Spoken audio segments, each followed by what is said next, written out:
"Smile for the camera," she whispered, dragging the brush across the maid's tear-streaked face. "Everyone loves a clown at a party, don't they?" The room erupted in laughter. Rosa stood frozen, red paint dripping down her cheeks like blood, humiliation burning through her chest. She didn't know that behind her, a car had just pulled into the driveway, and the man stepping out of it was about to change everything. Welcome back, friends, to another emotional story filled with heartbreak, hope, and powerful life lessons. Tonight's story will take you through jealousy, cruelty, and an unforgettable twist that will leave you speechless. Before we begin, tell us in the comments, which country are you watching from?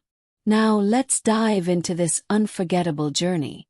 She never imagined kindness could cost her this much. Rosa Alvarez had worked as a housekeeper for the Whitmore family for almost 3 years. She was 26, quiet, hardworking, and always wore a gentle smile even on the hardest days. Her son, Mateo, was 4 years old, a curious little boy with big brown eyes who sometimes waited for her in the small staff quarters behind the mansion in Greenwich, Connecticut. The Whitmore estate was massive. White pillars, manicured gardens, a pool that overlooked the water, and enough staff to run a small hotel. Nathaniel Whitmore, the billionaire heir who now ran his family's real estate empire, had inherited the house after his father's passing. He was known in business circles as sharp, disciplined, and reserved. But at home, especially around the staff, he was different, warm, respectful, and unusually attentive to the people who kept his world running. It was this warmth that had first caught Rosa's attention, though she never allowed herself to think of it as anything more than gratitude. Nathaniel always greeted the staff by name. He remembered birthdays. He once spent 20 minutes in the kitchen teaching Mateo how to stack building blocks when the boy had wandered in during a rainstorm. Small moments, human moments. But in the Whitmore household, small moments were dangerous, because Nathaniel's fiancée, Vanessa Cole, watched everything. Vanessa was beautiful in the way magazine covers are beautiful. Polished, poised, always perfectly dressed. She had grown up in a world where love was transactional, where attention was currency, and where losing someone's focus, even for a moment, felt like losing everything. Her parents' marriage had crumbled when her father's eyes wandered toward someone beneath, the family, and Vanessa had spent her whole life terrified of history repeating itself. So when she saw Nathaniel kneeling on the kitchen floor, laughing with Mateo, something in her chest tightened. It wasn't reasonable. It wasn't fair. But fear rarely listens to reason. "You spend more time with the maid's kid than you do with me," she said that night, arms crossed, voice sharp with hurt disguised as anger. Nathaniel frowned, confused. "Vanessa, he's 4. I was helping him with blocks." "That's not the point," she snapped. "It's always something. Rosa this, Mateo that. Do you even notice how it looks?" Nathaniel sighed, rubbing his temple. He loved Vanessa, or at least he loved the idea of who she could be. He'd seen glimpses of gentleness in her, buried under years of insecurity. He believed, foolishly perhaps, that his patience could heal her fears. "Nobody's replacing you," he said softly. "You're the one I'm marrying." But reassurance never lasted long with Vanessa. It faded like morning mist, replaced by the same gnawing anxiety by the next sunrise. Over the following weeks, small things began to shift. Vanessa started finding reasons to criticize Rosa's work. A wrinkle in the tablecloth, a dish placed slightly off-center, a delay in laundry that wasn't Rosa's fault at all. Rosa said nothing. She needed this job. Mateo needed stability. She had already lost so much. Her husband had passed away 2 years earlier in a workplace accident, leaving her to raise their son alone, thousands of miles from her family in Texas, chasing a stable life in Connecticut where the pay was better and the Whitmores had once seemed kind. One afternoon, Nathaniel found Rosa in the garden, kneeling beside Mateo, teaching him to identify flowers. He smiled, walking over. "You're good with him," he said, crouching down. He's lucky to have you. Thank you, Mr. Whitmore, Rosa said, keeping her eyes low, aware of how such simple praise could be twisted into something dangerous. Unbeknownst to them, Vanessa watched from the upstairs window, her fingers curling around the curtain. She told herself it meant nothing. She told herself she was overreacting. But the ache in her chest didn't listen to logic. It only understood fear. That night at dinner she brought it up again, her voice trembling with barely restrained emotion. I saw you in the garden. With her. Again. Vanessa, I was talking to a child about flowers. It's never just that with you, she said, standing so abruptly her chair scraped against the marble floor.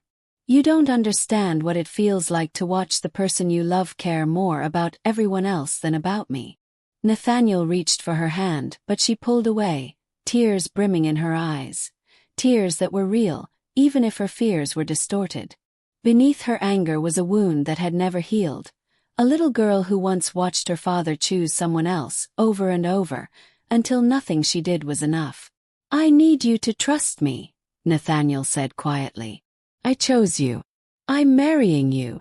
Then prove it, Vanessa whispered. Get rid of her. Nathaniel's jaw tightened. Rosa hasn't done anything wrong. I'm not firing an innocent woman because you're insecure. The word landed like a slap. Vanessa's eyes flashed with hurt and humiliation, and something colder settled behind them, a decision forming in the silence. She would not ask again. She would find another way to remind everyone exactly who ruled this house. Little did anyone know, this quiet resentment building in Vanessa's heart was about to explode in front of the entire Whitmore social circle, during the one event she could never afford to lose control at, their engagement gala.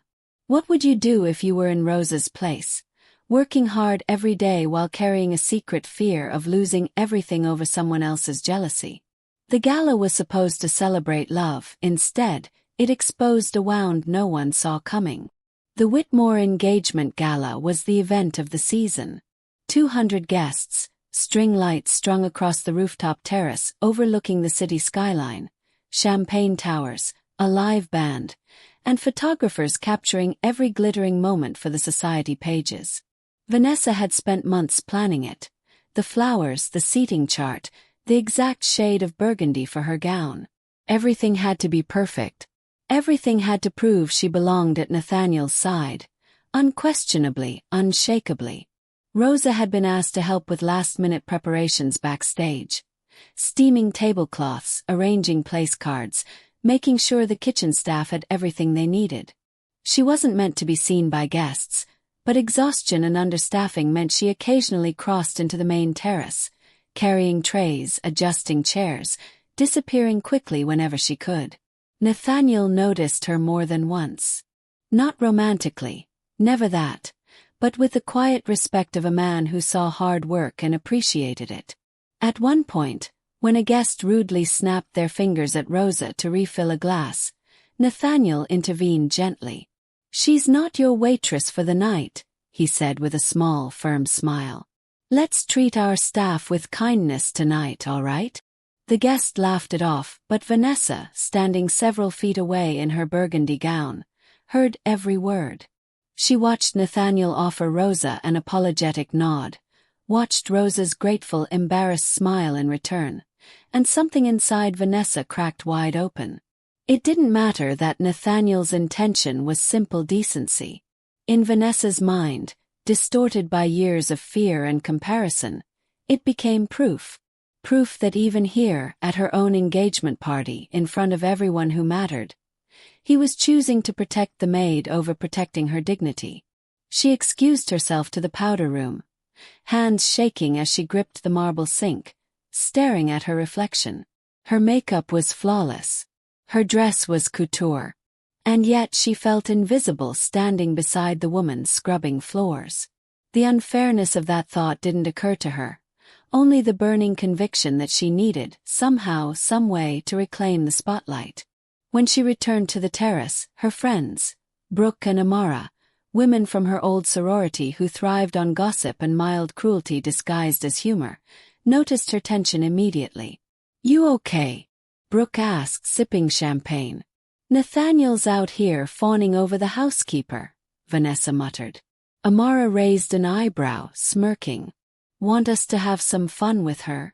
Vanessa hesitated.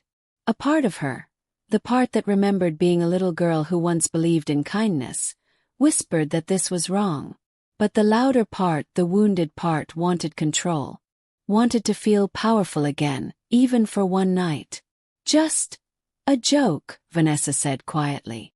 Nothing serious. Began small.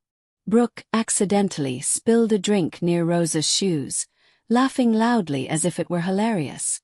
Amara made a comment about Rosa's uniform being so authentic for the theme of the party, though there was no such theme. Guests nearby chuckled awkwardly, unsure whether to laugh or look away. Rosa kept her head down, cheeks burning, continuing her work in silence. She had learned long ago that dignity sometimes meant enduring quietly, especially when speaking up could cost her everything. Then Vanessa approached, holding a makeup palette that had been part of the party's photo booth props, designed for guests to playfully paint their faces for pictures. Her smile was sweet, almost gentle, the kind of smile that made what came next even more devastating. "Rosa, sweetheart," she said, voice dripping with false affection. "You've been working so hard all night. Let's give you a little glow, Before Rosa could respond, Vanessa began applying thick white paint across her face, followed by exaggerated red lips and dark circles around her eyes. A clown's face, sloppy and cruel, drawn with deliberate mockery. The surrounding guests, caught in the champagne-fueled haze of the evening, began to laugh, some out of genuine amusement, most simply following the crowd's energy without understanding the cruelty behind it. Rosa stood frozen, humiliation coursing through her like fire. Tears welled in her eyes, smudging the makeup Vanessa had just applied, turning her face into a grotesque mask of sorrow and paint. She wanted to run, but her feet felt anchored to the marble floor. Her heart pounding with ure in the crowd, a phone camera flashed. Then another. The image of Rosa, tears cutting through clown makeup, was being captured for the world to see. A moment that would soon shame she didn't deserve. "Doesn't she look adorable?" Vanessa said, laughing lightly, though her eyes carried something colder. Satisfaction, dominance, control finally reclaimed. Some reach far beyond this rooftop. What none of them realized was that a car had just pulled up outside the estate.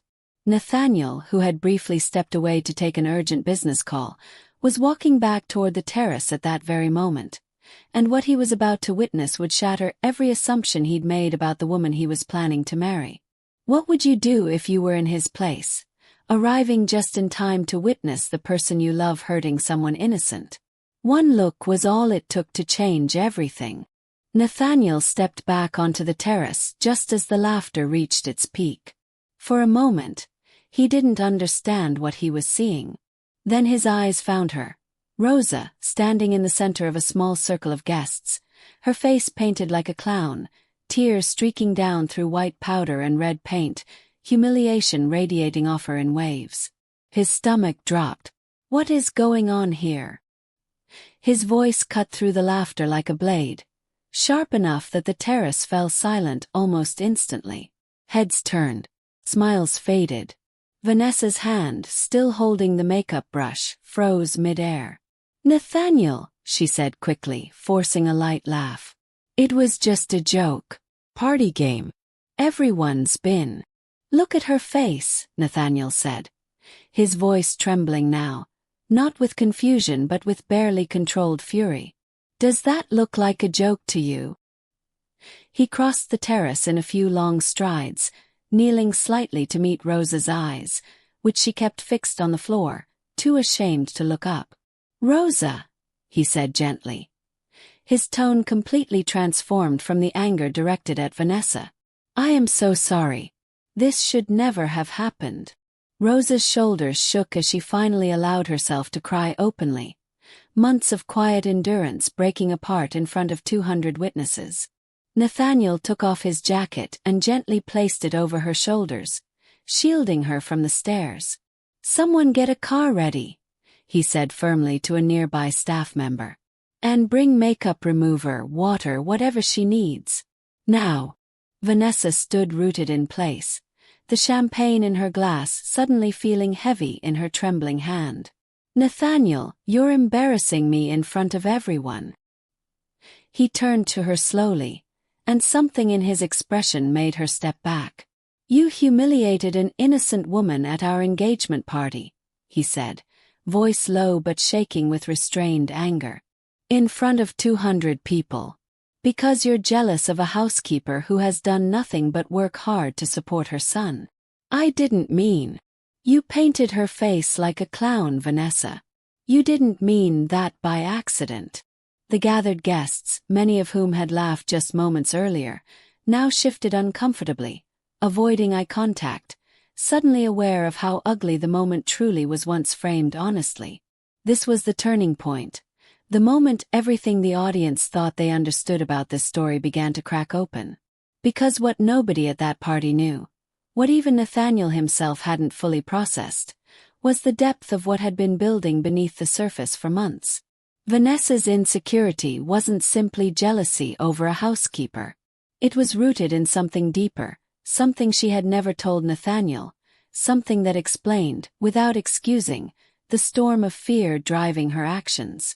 2 years earlier, before meeting Nathaniel, Vanessa had been engaged once before, to a man named Preston Hale, a rising executive from a wealthy Boston family. Their relationship had seemed perfect on the surface, much like this one. But 6 months before their wedding, Vanessa discovered that Preston had been quietly building a relationship with someone else entirely. Not a scandalous affair, but something quieter and in some ways more devastating.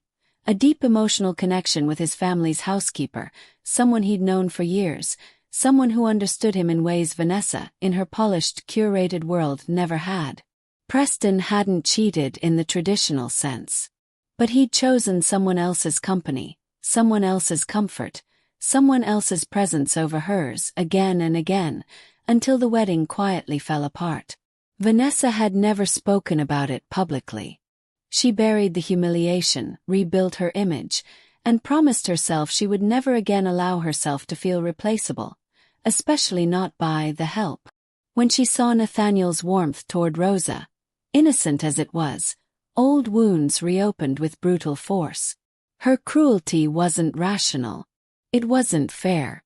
But it was, in a twisted way, self-protection born from a trauma she had never processed, never healed from, never told the one person who deserved to understand it: Nathaniel himself. This revelation would come out slowly over the following days, but its roots were already visible in the desperation behind Vanessa's actions that night. A woman drowning in fear, lashing out at the nearest innocent target rather than confronting the real wound underneath. But understanding the source of pain doesn't erase the damage it causes. As Rosa was gently escorted inside to clean her face and process the trauma of public humiliation, and as Nathaniel stood on that terrace facing 200 silent, judgmental eyes, one truth became unavoidable. Something fundamental had broken tonight, and there would be no simple way to repair it. What would you do if you were in Vanessa's place, letting old wounds destroy something good in front of everyone who mattered to you? Sometimes the truth arrives too late to undo the damage, but just in time to start healing. The days following the gala were unbearably tense. News of the incident spread quickly, not just through whispered gossip among the Whitmore social circle, but through the very phones that had captured Rosa's humiliation in real time. A video, only 11 seconds long, showing Rosa's tear-streaked, paint-smeared face while laughter echoed around her, had been posted online by one of the guests, seemingly as a funny party moment. Within 24 hours, it had spread across social media, no longer funny to anyone watching, instead sparking outrage, sympathy, and fierce public criticism directed squarely at the unnamed woman in the burgundy gown seen holding the makeup brush.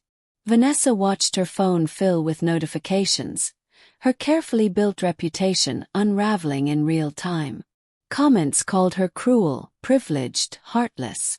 Her own mother called disappointed. Business partners of the Whitmore family began quietly distancing themselves, uneasy about being associated with a public relations disaster. But worse than any of it was Nathaniel's silence. He hadn't spoken to her since the gala, aside from arranging for Rosa to take paid leave, ensuring Matteo had everything he needed, and personally apologizing to Rosa's family over the phone. Vanessa sat alone in the guest wing of the estate. Nathaniel had asked her to stay there temporarily, staring at the ceiling, replaying the moment over and over, searching for a version where she hadn't done what she did. On the third day, she finally worked up the courage to ask to see him. They met in his study, the same room where he'd once proposed to her 8 months earlier, filled with old books and soft lamplight. Vanessa sat across from him, hands trembling in her lap. "I need you to understand," she said quietly. "What I did was wrong. There's no excuse. But I need you to understand why." Nathaniel said nothing, simply waiting. His expression unreadable but no longer as coldly furious as it had been on the terrace. And so, for the first time in their entire relationship, Vanessa told him everything. About Preston. About the housekeeper he'd grown closer to than her. About the humiliation of a cancelled wedding that no one outside her immediate family knew about. About the years of therapy she'd quietly abandoned because talking about it made the wound feel too real.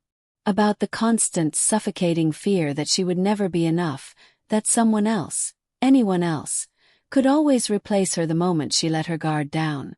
"That doesn't excuse what I did to Rosa," she said, voice breaking. "Nothing excuses that. She didn't do anything wrong. I was cruel to an innocent person because I was too scared to deal with my own pain like an adult." Nathaniel listened silently, processing years of hidden trauma he'd never known existed beneath Vanessa's confident exterior. When she finished, the study was quiet for a long moment. "Why didn't you tell me this before?" he finally asked, his voice gentler now, though still heavy with hurt. "Because I was ashamed," Vanessa admitted. "Because admitting I was scared felt like admitting I was broken. And I thought if you knew how insecure I really was, you'd leave. Just like Preston eventually would have." Nathaniel leaned forward, elbows on his knees. "Vanessa, I'm not Preston. And more importantly, you can't build a marriage on hiding your pain and taking it out on people who have nothing to do with it.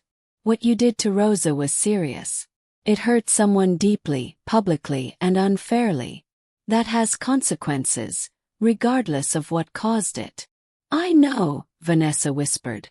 "I want to make it right. Please tell me how." Meanwhile, in a modest apartment across town, Rosa sat with Matteo curled beside her on the couch, the television playing cartoons he barely watched. His small hand resting protectively on her arm as if he somehow sensed his mother's pain. Rosa had spent days replaying the humiliation, the laughter, the helplessness of standing frozen while people who had power over her life turned her into a spectacle. She had received a generous severance and formal apology letter from Nathaniel, along with confirmation that her job and her privacy would be protected regardless of what she chose to do next. But money couldn't erase the memory of 200 strangers laughing while she cried. That evening there was a knock at her door. Rosa opened it cautiously to find Nathaniel standing there, alone, without security, without assistance, just him looking exhausted and sincere. "I wanted to apologize to you myself," he said quietly. "Not through a letter. Not through someone else. You didn't deserve any of what happened, and I should have been paying closer attention to how things were escalating before that night." Rosa, guarded but touched by the gesture, allowed him inside. They spoke for nearly an hour. About the humiliation, about her fears of losing her job, about Matteo, about the quiet dignity she tried to maintain through years of difficult circumstances. For the first time, Nathaniel saw not just an employee, but a full human being who had endured more hardship with more grace than most people he knew in his privileged world. Before leaving, he made her a promise. Regardless of what happened between him and Vanessa, Rosa's job, her son's well-being, and her dignity would always be protected under his roof. What neither Rosa nor Nathaniel knew yet was that Vanessa, sitting alone in the study that same night, had made a decision of her own. one that would require immense courage, humility, and a willingness to face public consequences for her actions, in a way none of their social circle would expect. What would you do if you were given a chance to make amends for a mistake that had already hurt someone so deeply? True change isn't proven by words. It's proven by what someone is willing to sacrifice to make things right. 1 week after the gala, Vanessa requested a meeting, not with Nathaniel, but with Rosa directly. She arrived at Rosa's apartment unannounced, dressed simply, without the designer gowns or flawless makeup that had defined her public image. She looked, for the first time in a long while, like an ordinary, frightened young woman rather than the poised socialite everyone believed her to be. Rosa hesitated before opening the door fully, still cautious, still healing from the wound Vanessa had caused. But something in Vanessa's posture, shoulders slumped, eyes red from crying, hands twisting nervously, made Rosa allow her inside. "I don't expect you to forgive me," Vanessa began, voice trembling. "What I did to you was cruel, humiliating, and completely unforgivable in every reasonable sense. I'm not here to ask for forgiveness. I'm here because you deserve a real apology, not a public statement written by a PR team, not empty words at a party. A real one from me to you." Rosa remained silent, arms crossed, waiting. "I was jealous," Vanessa continued, tears slipping down her cheeks. "Not because you did anything wrong. Because you're a good mother, working incredibly hard, and Nathaniel respected you in ways that reminded me of things I lost before, of a fear I never dealt with. That's not your burden to carry. It was never your fault. And I let that fear turn me into someone cruel enough to hurt you and embarrass your son's mother in front of strangers." Rosa's eyes softened slightly, though the pain of that night still lingered visibly on her face. "Do you know what it felt like," she said quietly, "to stand there, unable to defend myself, while people who had every advantage in life laughed at me for simply trying to survive?" "No," Vanessa admitted. "I don't know that feeling. And I never will, not really. But I understand now that my pain never gave me the right to create pain for someone else." They sat in heavy silence for a long moment. Then Vanessa reached into her bag and pulled out an envelope. "This isn't meant to buy your forgiveness," she said carefully. "It's a fund I've set up for Matteo's education, completely separate from anything to do with Nathaniel or the Whitmore family. Whether you accept it or not is entirely your choice." Rosa stared at the envelope, conflicted. Part of her wanted to refuse out of pride, out of the dignity she'd worked so hard to protect. But another part of her, the part that thought of Matteo's future every single day, understood that accepting help wasn't weakness, it was wisdom. "I'll think about it," Rosa said finally, which was more than Vanessa had expected, and more than she felt she deserved. Over the following weeks, something unexpected began to happen. Vanessa didn't disappear from Rosa's life after that visit. She returned humbly, asking if she could help in small, meaningful ways. Driving Matteo to a doctor's appointment when Rosa's car broke down, sitting quietly during a particularly difficult afternoon when Rosa was overwhelmed with anxiety about the video still circulating online, even publicly posting a heartfelt, unscripted apology video acknowledging her cruelty without excuses, without deflection, taking full accountability in front of the very public that had judged her. The public response was mixed. Some praised her courage in owning her mistake so openly, others remained skeptical, believing genuine change rarely happens so quickly. But Rosa, watching Vanessa slowly transform from a place of raw honesty rather than performative apology, began to see something she hadn't expected.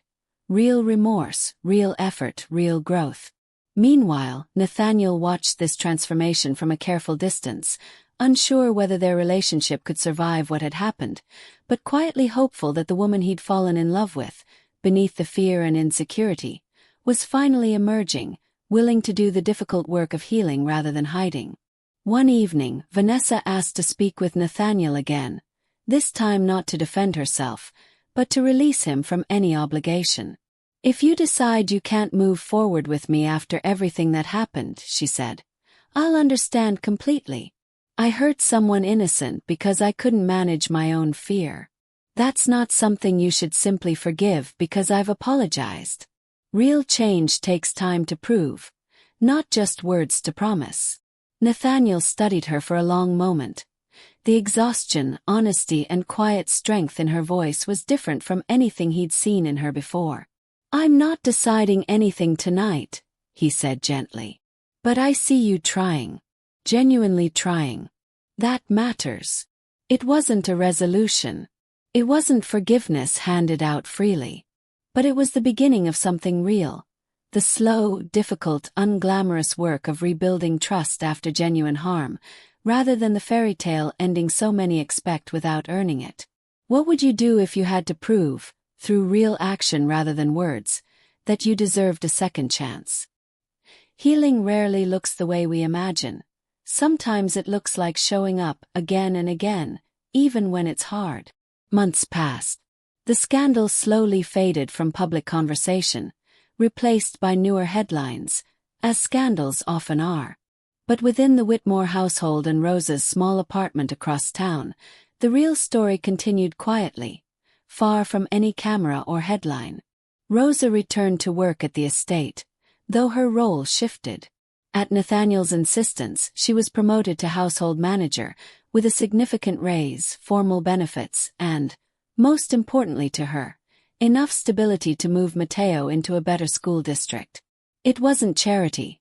Rosa had proven time and again her reliability, her work ethic, and her quiet strength. This was recognition long overdue.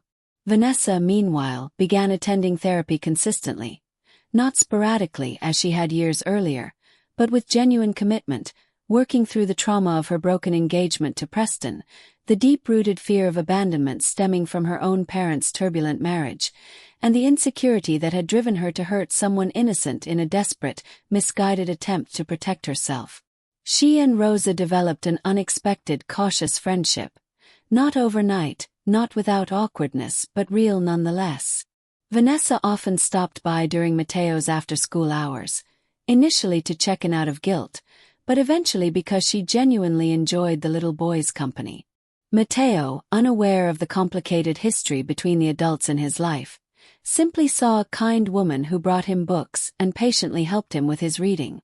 One afternoon, while helping Mateo build a blanket fort in the estate's sunroom, Vanessa found herself laughing. A real, unguarded laugh, the kind she hadn't experienced in years, buried beneath layers of performative perfection and constant anxiety. Rosa, watching from the doorway, felt something shift in her own heart as well. Not full forgiveness yet, perhaps, but the beginning of understanding. She thought of her own mother's words years ago. Hurt people, Mija. But healed people heal people too.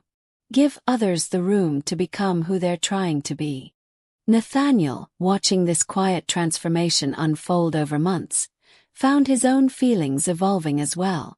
The woman before him now bore little resemblance to the person who had humiliated an innocent employee at their engagement party. She was humbler, more self-aware, quicker to apologize, slower to assume the worst. Trust, once broken, doesn't return instantly, but brick by brick, through consistent, patient effort, it can be rebuilt. One evening, as autumn leaves scattered across the estate's garden, Nathaniel found Vanessa sitting alone on a bench, staring at the pond where they'd once had their first date years earlier. "I've been thinking," he said, sitting beside her. "About us. About everything that happened." Vanessa braced herself, expecting the conversation she'd feared for months. "If you need to end things, I understand. I really do. I don't want to end things," Nathaniel said quietly. "I want to understand if you're ready to build something real. Not a performance for society, not a fear-driven relationship, but something honest. Something where you tell me when you're struggling, instead of letting it explode into something that hurts other people." Tears welled in Vanessa's eyes, but for the first time in a long while, they weren't tears of shame or fear. They were tears of hope. "I want that," she whispered. "I want to be someone who deserves that." Their engagement, previously suspended in uncertainty since the gala, remained paused, not broken but transformed into something more thoughtful. They agreed to postpone the wedding indefinitely, choosing instead to focus on genuine growth, rather than rushing toward a date that had once represented image over substance. Rosa, watching this evolution from the sidelines of her renewed, stable position within the household, found her own healing progressing as well. She agreed, cautiously, to accept help from Vanessa's education fund for Matteo, not as an erasure of what happened, but as an acknowledgement that growth and accountability could coexist with the pain of the past. The scars of that humiliating night at the gala never fully disappeared. Rosa still sometimes flinched at loud laughter in crowded rooms, a small, lingering reminder of trauma inflicted by cruelty she never deserved. But alongside that scar grew something new: resilience, dignity restored through respect rather than pity, and an unexpected, complicated friendship with the very woman who had once hurt her so deeply. What would you do if healing required not just forgiving someone but slowly learning to trust them again, one small moment at a time? Sometimes the most powerful ending isn't a wedding. It's the quiet moment someone finally becomes who they were always meant to be. A year after the engagement gala that had once threatened to destroy everything, the Whitmore estate hosted another event. Smaller this time, more intimate, held not on the grand rooftop terrace but in the private garden behind the house, surrounded by string lights and close friends and family rather than 200 curious strangers. It wasn't a wedding, not yet. It was something quieter, more meaningful. A small gathering to celebrate Vanessa's one-year milestone of consistent therapy, personal growth, and the rebuilding of trust within her relationship with Nathaniel. A private, deeply personal celebration of healing rather than spectacle. Rosa was there too, not as household staff working the event, but as an invited guest, standing beside Matteo, now 5 years old, dressed in a small suit that made him look impossibly proud of himself.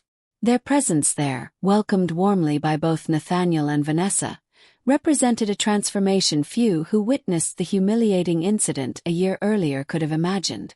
Vanessa approached Rosa quietly during the evening, holding 2 glasses of sparkling cider. "I still think about that night," she admitted softly. "I probably always will. I don't say that so you'll comfort me. I say it because I never want to forget what I'm capable of when I let fear control me instead of facing it honestly." Rosa accepted the glass, studying the woman before her. No longer the frightened, insecure figure who had lashed out in cruelty, nor the flawless, guarded socialite from before, but someone genuinely humbled by hard-earned growth. "I think about it too," Rosa said honestly. "But I also see how far you've come. That matters. People make terrible mistakes, Vanessa. What matters most is what they choose to become afterward. Do you forgive me?" Vanessa asked quietly, voice vulnerable. Rosa considered the question carefully before answering. "I forgive you for who you've become, not just for what you did. Those aren't the same thing, but I think that's the most honest forgiveness I can offer." Vanessa nodded, tears in her eyes, understanding and accepting the nuance of that honesty far more than a simple, easy absolution would have meant. Later that evening, Nathaniel gathered everyone for a brief toast, unusual for its simplicity compared to the extravagant style of their previous gathering. A year ago, at an event meant to celebrate love, something happened that revealed pain, insecurity, and cruelty none of us fully understood, he said, glancing briefly at Vanessa, then at Rosa. But it also revealed courage. The courage to face uncomfortable truths, the courage to seek genuine change, and the courage to extend grace even when it isn't easily deserved. Tonight isn't about erasing what happened. It's about honoring how far all of us have come because of it. He raised his glass toward Rosa specifically. To resilience, dignity, and strength that inspired real change in people who needed it most. The garden erupted into warm applause, genuine rather than performative, the stark opposite of the cruel laughter that had once echoed across that rooftop terrace a year before. As the evening wound down, Matteo ran up to Vanessa, tugging her sleeve excitedly, asking her to help him find fireflies near the garden's edge, completely unaware of the complicated history that had once separated the adults in his small world. Vanessa knelt down immediately, laughing warmly, chasing fireflies with the same little boy whose mother she had once humiliated in front of strangers. Rosa watched this moment from a distance, feeling something settle peacefully within her chest. Not complete forgetfulness, not perfect closure, but genuine peace. The kind of peace that comes not from pretending pain never happened, but from witnessing real transformation grow from it. Nathaniel and Vanessa's wedding eventually took place 6 months later. Smaller, quieter, more intentional than the extravagant gala originally planned. Rosa attended as an honored guest. Matteo served as an unofficial flower boy, scattering petals down the aisle with the same joyful innocence that had first captured Nathaniel's genuine kindness years earlier. Their story became, in time, less about the scandal that once defined a viral moment online, and more about something far more powerful. Proof that jealousy and insecurity, left unchecked, can cause devastating harm. But with humility, accountability, and genuine effort, even the deepest wounds can become the foundation for real, lasting growth. The lesson at the heart of this story is simple, yet profound. Cruelty often comes not from evil, but from unhealed pain, unspoken fear, and unresolved trauma. But growth is always possible. Not through excuses, not through empty apologies, but through consistent, humble action over time. True strength isn't found in never making mistakes. It's found in the courage to face them honestly and become someone better because of them. If this story touched your heart, please take a moment to like this video, subscribe to our channel for more emotional, inspiring stories, and share your thoughts in the comments below. Have you ever had to forgive someone who deeply hurt you, or find the courage to make amends for your own mistakes? Share your experience with us. Your story might inspire someone else who needs to hear it today. And please share this video with someone who needs a reminder that healing and growth are always possible, no matter how deep the wound. Thank you for watching, and we'll see you in the next story.